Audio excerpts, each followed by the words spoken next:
আমি তো বলবো এরপরও ত্রিপুরা রাজ্যের বর্তমান সরকারের এদের নাক কান সব কাটা গেলেও শিক্ষা হয়।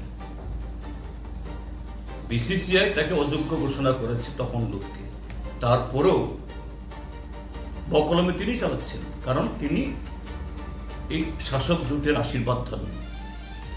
আমার কাছে ত্রিপুরা রাজ্যের এই ক্রিকেটারদের, অনেক খেলোয়াড়দের, খেলা প্রেমিকদের একটা অভিযোগ আমি পেয়েছি,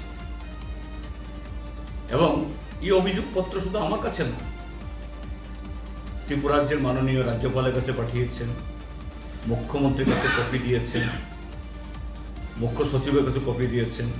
চিঠিটা মুখ্য সচিবের কাছে অ্যাড্রেস করা হয়েছে, ক্রীড়ামন্ত্রীর কাছে কপি দিয়েছেন। কিন্তু ক্রীড়ামন্ত্রীর তরফ থেকে, মুখ্যমন্ত্রীর তরফ থেকে চিফ সেক্রেটারি বাচ্চারা কি করবে? ত্রিপুরা যে চিফ সেক্রেটারি, ডিজিপি, এদেরকে থুটু জগন্নাথ করে রেখেছে, এদের অ্যাকশন নেওয়ার কোনো সুযোগ নেই। সম্ভবত এই চিঠির ঠেলায় বিসিসিআইকে ওদের কল পাঠিয়েছিল, এই তপন লুতকে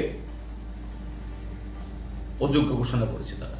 কিন্তু এখন সরিয়েছে কি না, এ সম্পর্কে ক্রীড়ামন্ত্রী কোনো বক্তব্য আছে কি না, মুখ্যমন্ত্রী কোনো বক্তব্য আছে কি না?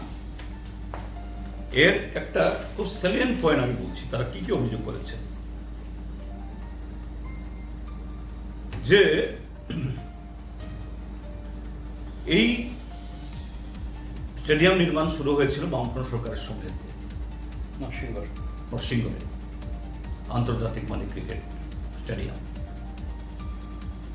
কবেই বেশ কয়েকবার তার ডেডলাইন পার হয়েছে, এবং সর্বশেষ একটা ডেডলাইন করেছে, এটা পার হয়ে 10 মাস চলে গেছে।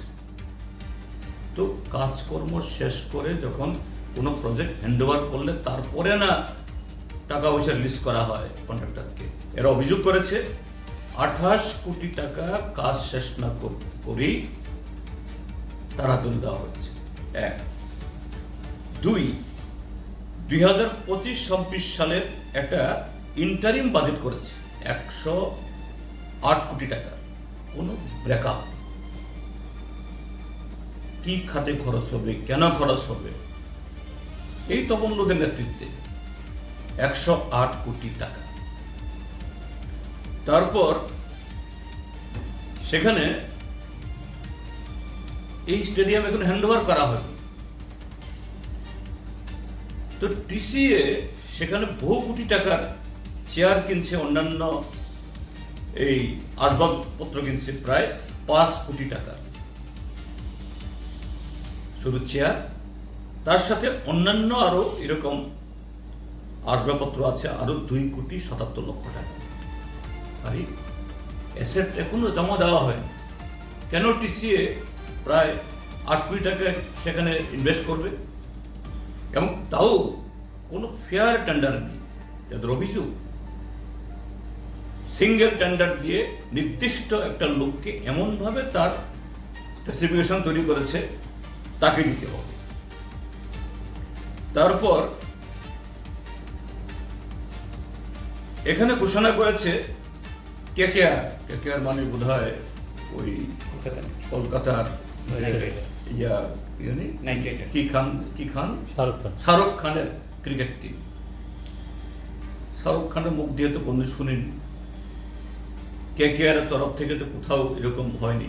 আর এখানে তারা বলে বেড়াচ্ছেন এটা যে কেকেআর এর সেকেন্ড হোম গ্রাউন্ড, মানুষকে থলি বাড়ানোর জন্য, ধোকা বাড়ানোর জন্য।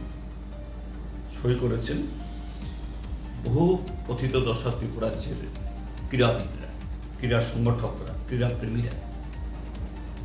তো টিঙ্কু রায়রা ব্যস্ত এই সমস্ত ক্ষেত্রেতে, আমাদের রাজ্য সরকার ব্যস্ত এরা ক্রীড়ার উন্নয়ন হোক, প্রতিভা অন্বেষণ হোক, সেভাবে তৈরি হোক, এতে তাদের কোনো ধরনের মাথা ব্যথা নেই।